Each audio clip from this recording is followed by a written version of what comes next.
चलते हैं next point की तरफ, और ये नेक्स्ट पॉइंट निहायत अहम है। वो ये है कि हम देखेंगे कि टॉर्क किन किन फैक्टर्स पे डिपेंड कर रहा है, कौन सी चीज़ें हैं जो टॉर्क में इंक्रीज़ ला सकती हैं, कौन सी चीज़ें हैं जो टॉर्क में डिक्रीज़ ला सकती हैं। तो आइए अपने सबसे अहम पॉइंट की तरफ चलते हैं। अगर हमने टॉर्क की डिपेंडेंस को चेक करना है तो हम उसके फार्मूले को देखते हैं। देखिए, टॉर्क का फार्मूला था RF sine theta n unit vector. अब हम क्योंकि सिर्फ मैग्नीट्यूड की बात कर रहे हैं, टॉर्क की मैग्नीट्यूड देख रहे हैं कि वो कैसे इंक्रीज़ या डिक्रीज़ हो सकती है, इसलिए हम डायरेक्शन को हटा देते हैं। तो हमने डायरेक्शन को हटा दिया और यहाँ से भी हटा दिया, यानी अब हम सिर्फ मैग्नीट्यूड की बात कर रहे हैं। अगर आप गौर से देखें तो यहाँ पर 3 फैक्टर आपको नज़र आएंगे। सबसे पहला फैक्टर R, दूसरा फैक्टर F और तीसरा फैक्टर साइन ऑफ थीटा। तो यहाँ पर आप देखें, ये 3 चीज़ें हैं जिस पे टॉर्क डिपेंड कर सकता है। सबसे पहले है मूवमेंट आर्म, फोर्स और थीटा एंगल। अब हम इन तीनों को तफसील के साथ डिस्कस करते हैं। सबसे पहले हम मूवमेंट आर्म की डिस्कशन करेंगे। तो मूवमेंट आर्म की बात करें तो मूवमेंट आर्म के बढ़ने से या कम होने से टॉर्क पे क्या इफेक्ट होगा, इसको देखने के लिए हम 1-2 एग्जांपल्स को देखते हैं। लेट्स सपोज हमारे पास कुकिंग रेंज वाला एक ढक्कन मौजूद है, जिसके अंदर आप देख सकते हैं यहाँ पर एक स्क्रू लगा हुआ है। तो हमने इस स्क्रू ड्राइवर से इसको ओपन करना है और मूवमेंट आर्म का इफेक्ट इस पे देखना है। लेट्स सपोज हम इसको इस स्क्रू ड्राइवर से खोलने की कोशिश करते हैं। तो यहाँ पर देखें, इसके ऊपर हम फोर्स लगा के इसको ओपन करने की कोशिश करते हैं। तो यहाँ पर आप देख सकते हैं मैं इस पर अपनी मैक्सिमम फोर्स लगाता हूँ, लेकिन ये ओपन नहीं हो रहा, बल्कि मेरा हाथ जो है वो स्लिप हो रहा है। अब हम एक और स्क्रू ड्राइवर देखते हैं, तो क्या उस स्क्रू ड्राइवर से ये खुल जाएगा। लेट्स सपोज ये मेरे पास एक स्क्रू ड्राइवर है, इससे मैं इसको खोलने की कोशिश करूँगा। तो देखें, जब हम इसके ऊपर अपनी मैक्सिमम फोर्स लगाते हैं तो ये स्क्रू इजीली जो है खुल रहा है। आपको ये स्क्रू ड्राइवर घूमता हुआ नज़र आ रहा है, ये देखें। तो आपने देखा कि इस स्क्रू ड्राइवर से जो नट है वो ओपन नहीं हुआ, लेकिन इस स्क्रू ड्राइवर से ओपन हो गया। तो फ़र्क कहाँ पे है, हम क्योंकि मूवमेंट आर्म को डिस्कस कर रहे हैं। तो यहाँ पर अगर आप गौर करें, ये जो ब्लैक वाला स्क्रू ड्राइवर है, इसका एक्सिस ऑफ रोटेशन जो होगा वो एन सेंटर पे होगा। इसके ये जो आपको वाइट कलर में नज़र आ रहा है, ये इसका एक्सिस ऑफ रोटेशन है, क्योंकि ये इस पॉइंट के इर्द गिर्द घूम रहा है। तो अगर आप इसके मूवमेंट आर्म की बात करें तो इस पॉइंट पर यहाँ पे हमने फोर्स लगाई थी, इसका मूवमेंट आर्म यहाँ से लेकर यहाँ तक होगा। तो ये रेड में आपको मूवमेंट आर्म नज़र आ रहा होगा, इसको ज़रा गौर से देखिए। अब हम दूसरे स्क्रू ड्राइवर की बात करते हैं। अगर इस स्क्रू ड्राइवर की बात करें तो इसका मूवमेंट आर्म आपको नज़र आ रहा है कि इसके एक्सिस ऑफ रोटेशन और line of action of force के दरमियान ज़्यादा फासला नहीं है, यानी इसका मूवमेंट आर्म बहुत कम है। तो इन दोनों स्क्रू ड्राइवर्स के अंदर अगर हम गौर करें तो एक स्क्रू ड्राइवर का मूवमेंट आर्म ज़्यादा था, दूसरे स्क्रू ड्राइवर का मूवमेंट आर्म कम था। यही वजह थी कि इससे हमारा जो नट है वो ओपन हो गया, जबकि इससे नहीं हुआ। तो आपने देखा कि मूवमेंट आर्म बहुत अहम रोल प्ले करता है। तो इसका मतलब ये हुआ कि हम ये कह सकते हैं कि मूवमेंट आर्म के बढ़ने से टॉर्क भी बढ़ता है, कि अगर मूवमेंट आर्म बढ़ेगा तो टॉर्क भी इंक्रीज होगा, और अगर मूवमेंट आर्म कम होगा तो टॉर्क भी कम हो जाएगा। तो ये हमने एक इम्पोर्टेंट फैक्टर इसमें स्टडी कर लिया। इसी चीज़ को हम एक और एग्जांपल से भी समझने की कोशिश करते हैं। इसकी हज़ारों एग्जांपल्स हमें अपनी ज़िंदगी में मिल जाएंगी, लेकिन यहाँ पर हम 2-3 एग्जांपल्स को स्टडी करेंगे। लेट्स सपोज मेरे पास सीजर्स हैं, यानी कैंची है, और इसके अंदर यहाँ पर आपको एक नट नज़र आ रहा है। इसको हम इस रेंच से खोलने की कोशिश करते हैं, लेकिन हम 2 डिफरेंट मूवमेंट आर्म्स के साथ इसके ऊपर लगने वाला टॉर्क देखते हैं। लेट्स सपोज इसको मैं इस पॉइंट से ओपन करने की कोशिश करता हूँ यहाँ से। तो अगर आप गौर करें तो ये इसका मूवमेंट आर्म इतना सा बनेगा, क्योंकि ये एक्सिस ऑफ रोटेशन है, जिस नट ने खुलना है वही उसका एक्सिस ऑफ रोटेशन है। तो वहाँ से लेकर इस पॉइंट तक हमारा इतना सा मूवमेंट आर्म है। हम यहाँ पर फोर्स लगा के देखते हैं कि क्या ये हमारा जो नट है वो ओपन होता है या नहीं है। हमने फोर्स एक जैसी लगानी है, इस पॉइंट पर भी और इस पॉइंट पर भी। 2 पॉइंट्स पर हम एक जैसी फोर्स लगा के देखते हैं कि किस मूवमेंट आर्म पर हमारा ये नट ओपन होता है। तो यहाँ पर देखें कि मैं इस पॉइंट पे फोर्स लगाता हूँ, लेकिन मेरी इस फोर्स से ये नट ओपन नहीं हो रहा। अब उतनी ही फोर्स मैं इस पॉइंट पे लगाऊंगा और यहाँ पर देखें इसका मोमेंट आर्म यहाँ से लेकर यानी एक्सिस ऑफ रोटेशन से लेकर line of action of force या point of action of force तक होगा।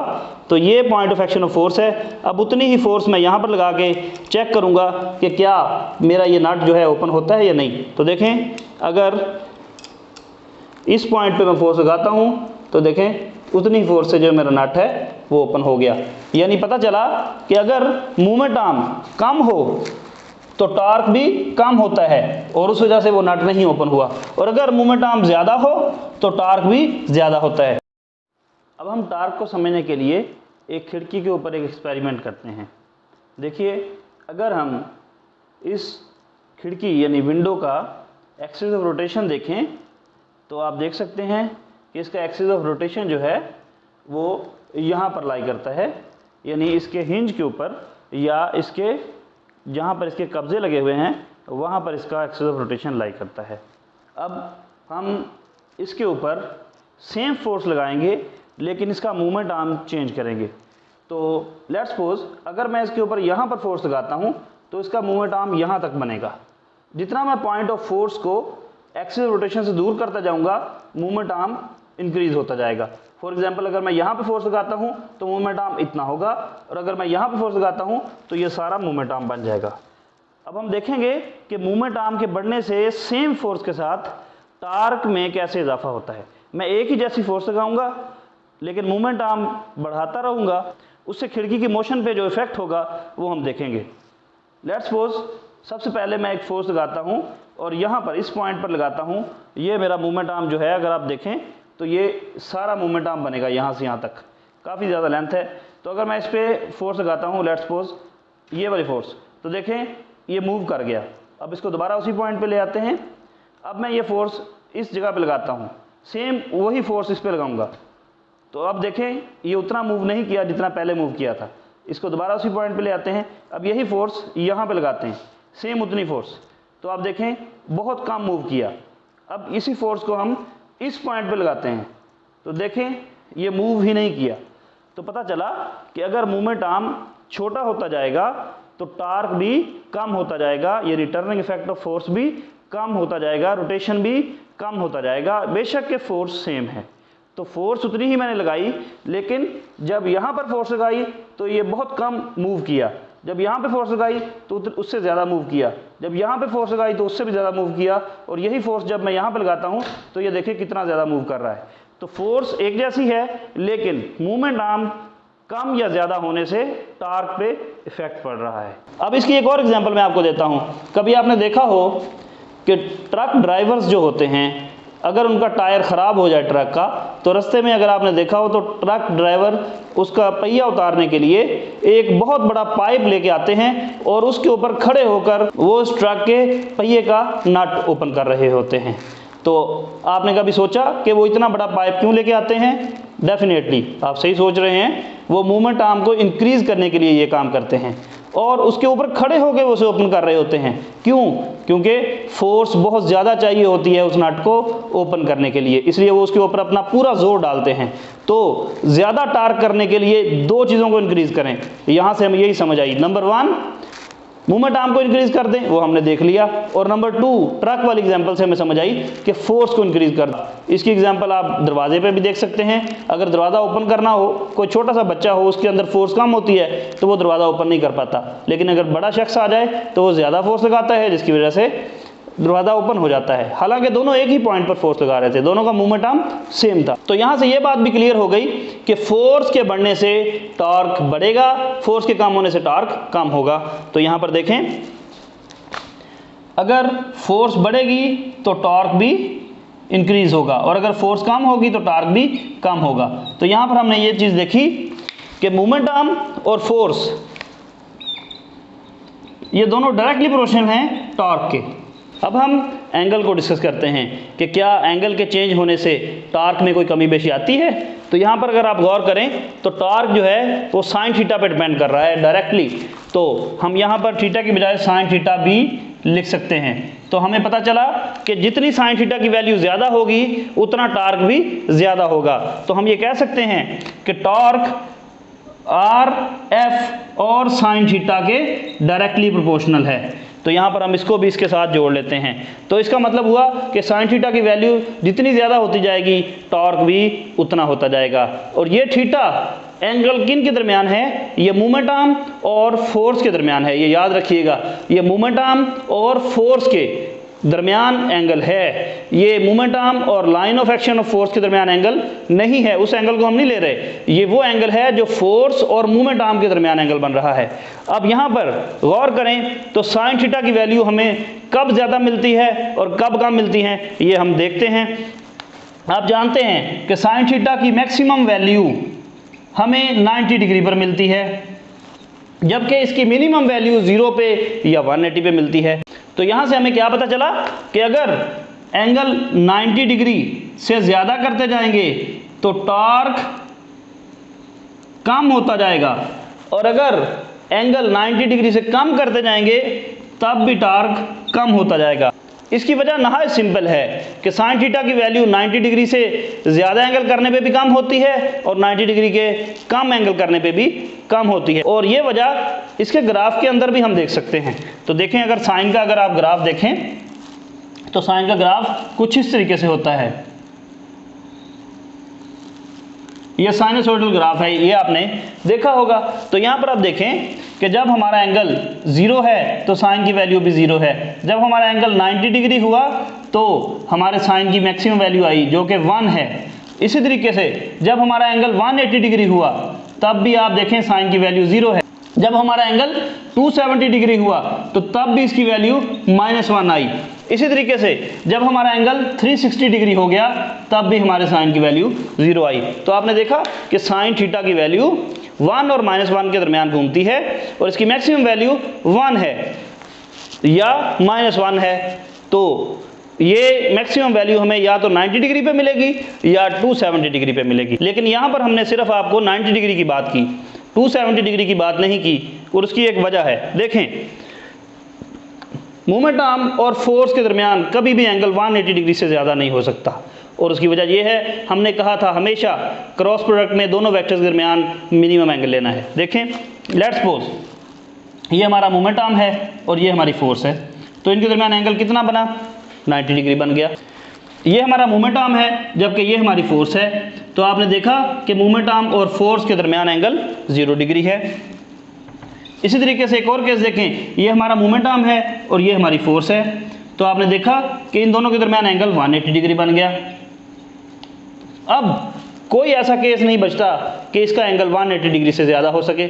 अब एक और केस देखते हैं। लेट्स सपोज ये मोमेंट आर्म है और ये फोर्स है। अब आप कहेंगे कि ये एंगल तो 180 डिग्री से ज़्यादा बन गया। तो नहीं, हमने आपको बताया था कि मोमेंट आर्म और फोर्स के दरमियान, यानी कोई से दो वेक्टर्स जिनको क्रॉस प्रोडक्ट कर रहे हैं, उनके दरमियान एंगल हमेशा शॉर्टेस्ट एंगल लेना है। तो हम ये वाला एंगल कंसीडर ही नहीं करेंगे, हम ये वाला एंगल कंसीडर करेंगे। तो ये एंगल देखें तो ये 180 डिग्री से छोटा है। तो इसलिए आपने देखा कि कभी भी 270 डिग्री अचीव नहीं हो सकता, हमेशा एंगल 0 से 180 डिग्री के दरमियान ही रहेगा वेक्टर प्रोडक्ट के अंदर। और ये बात सिर्फ टॉर्क के लिए नहीं बल्कि तमाम उन क्वांटिटीज़ के लिए है जो कि क्रॉस प्रोडक्ट या वेक्टर प्रोडक्ट के ज़रिए वजूद में आई हैं। तो यहाँ पर हमने देखा कि हमारे पास मैक्सिमम वैल्यू सिर्फ एक ही पॉइंट पर मिल सकती है और वो है 90 डिग्री, क्योंकि 0 से लेकर 180 डिग्री के दरमियान सिर्फ 90 डिग्री है जो कि साइन थीटा की मैक्सिमम वैल्यू देता है। जबकि एक और वैल्यू थी 270 डिग्री, लेकिन वो हमारे पास अचीवेबल नहीं है। इसलिए हम सिंपल सी बात कहेंगे कि 90 डिग्री से ज़्यादा एंगल करेंगे तब भी टॉर्क कम होगा, 90 डिग्री से कम एंगल करेंगे तब भी टॉर्क कम होगा, टॉर्क मैक्सिमम होगा 90 डिग्री के ऊपर। तो हमने टॉर्क की डिपेंडेंस मोमेंट आर्म, फोर्स और साइन ऑफ थीटा या थीटा के साथ डिस्कस कर ली। नेक्स्ट एक नहायत अहम बात को हम डिस्कस करते हैं, और वो ये है कि अगर line of action of force axis of rotation या पिवट पॉइंट के अंदर से गुजर जाए या उसके ऊपर लाई करे तो टॉर्क हमेशा नल होगा या उसकी मैग्नीट्यूड 0 होगी। इसकी एग्जांपल देखें। लेट्स सपोज हमारे पास एक चीज़ है जिसका ये एक्सिस ऑफ रोटेशन है, तो ये एक्सिस ऑफ रोटेशन है। अगर हम line of action of force या point of action of force इसी एक्सिस के ऊपर रखें, यानी हम फोर्स ही इस एक्सिस के ऊपर लगाएं। लेट्स सपोज यहाँ पर हम फोर्स लगा रहे हैं, तो ये मेरा क्या है, ये point of action of force है। अब हम line of action of force को ड्रा करते हैं। आप जानते हैं, हमने आपको बताया था कि line of action of force हमेशा एक्सिस ऑफ रोटेशन के पैरेलल ड्रा करनी चाहिए और वो point of action of force के अंदर से गुजरनी चाहिए। तो ये मेरा point of action of force है। अब मैं line of action of force draw करूंगा जो कि इस पॉइंट के अंदर से भी गुजरे और एक्सिस के पैरेलल भी हो, यानी मैं ये ड्रा नहीं कर सकता, मैं एक्सिस के पैरेलल लाइन ड्रा करूंगा और उस पॉइंट में से भी गुजरनी चाहिए। तो ये रेड में हमारे पास line of action of force है, जबकि ब्लू के अंदर हमारे पास ये एक्सिस ऑफ रोटेशन है। तो आपने देखा ये दोनों कोलिनियर हो गए, यानी दोनों एक दूसरे के ऊपर आ गए। तो इस सूरत में देखें टार्क कितना पैदा होगा, तो यहाँ पर देखें हमारा मोमेंट आर्म कितना होगा। देखें डिस्टेंस या डिस्प्लेसमेंट हमने दो पॉइंट्स के दरमियान लेना है। अगर वो दोनों पॉइंट कोलिनियर हो गए, यानी एक दूसरे के ऊपर आ गए, तो इसका मतलब ये हुआ कि उनका मोमेंट आर्म जीरो होगा। तो यहाँ पर मोमेंट आर्म जीरो हुआ, जिसकी वजह से टार्क भी जीरो होगा। अगर line of action of force axis of rotation के ऊपर लाई कर जाए तो टॉर्क जीरो होगा, क्योंकि मोमेंट आर्म जीरो होगा। मोमेंट आर्म जीरो हुआ तो टॉर्क भी जीरो हुआ। सॉरी, टॉर्क नल है, क्योंकि टॉर्क एक वेक्टर क्वांटिटी है और वेक्टर क्वांटिटी हमेशा नल होती है, उसकी मैग्नीट्यूड जीरो होती है। तो हम ये कहेंगे कि टॉर्क नल तब होगा जब line of action of force और एक्सिस ऑफ रोटेशन कोलिनियर हो जाएंगे, एक ही लाइन पर आ जाएंगे। अब हम चार केसेस को डिस्कस करेंगे और उन चारों केसेस में देखेंगे कि टॉर्क को किस तरीके से फाइंड करना है, किस तरीके से साइन कंपोनेंट फाइंड करना है। तो देखिए पहला केस देखते हैं। लेट्स सपोज हमारे पास एक रिजिड बॉडी है, ये हम केस 1 डिस्कस कर रहे हैं। ये हमारे पास एक रिजिड बॉडी है जिसको इस पॉइंट P के इर्द गिर्द घुमाया जा रहा है, यानी इस पूरी बॉडी को हम इसके इर्द गिर्द ऐसे घुमाएंगे, यानी ये इसकी रोटेशन है। लेट्स सपोज ये इसकी रोटेशन है। तो इस पॉइंट पर फोर्स लग रही है, तो हम फोर्स को ड्रा करते हैं पहले। तो ये हमारे पास है फोर्स।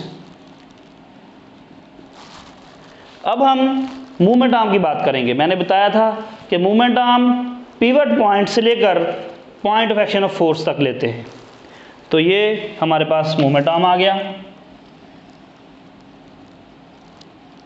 अब अगर इस केस में हम देखना चाहें कि किस तरीके से हम टॉर्क फाइंड करेंगे, तो आइए देखते हैं। इसके दो तरीके हैं। सबसे पहले हम पहला तरीका देखते हैं। देखें, पहला तरीका ये है कि आप फोर्स F के कंपोनेंट्स बना लें और R को F sin थीटा से मल्टीप्लाई कर लें। इसको ज़रा हम अलहदा बनाते हैं। ये देखें, ये R है, ये F है। अब हमने फोर्स के कंपोनेंट्स बनाने हैं।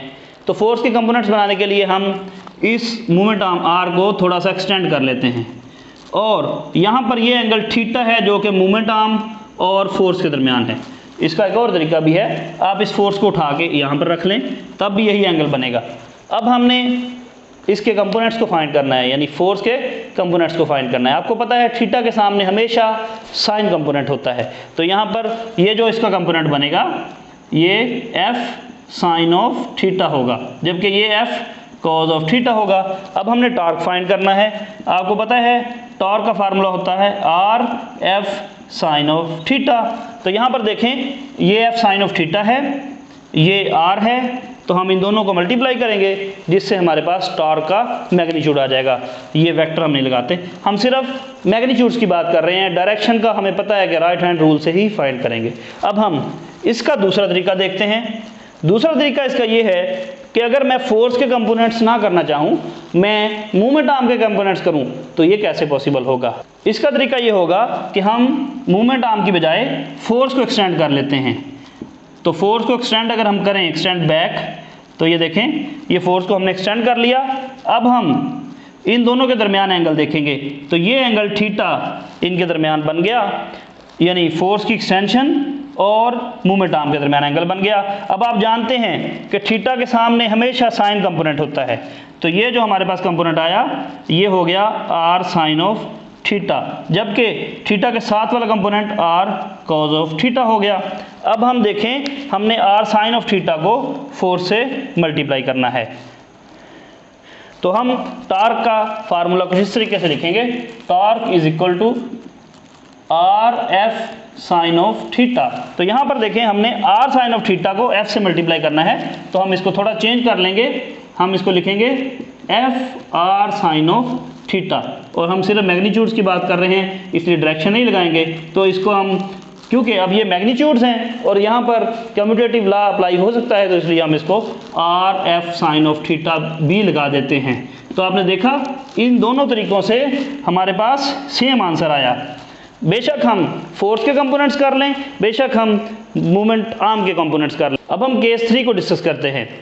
लेट्स सपोज मेरे पास एक रिजिड बॉडी है जो कि इस पॉइंट P के अराउंड अपनी मोशन कर रही है। लेट्स सपोज अब इसकी मोशन क्लॉकवाइज है, पहले इसकी मोशन हमने एंटी क्लॉकवाइज ली थी, अब क्लॉकवाइज लेंगे। तो इस सूरत में हमारे पास मूवमेंट आर्म R बनेगा और फोर्स F बनेगी।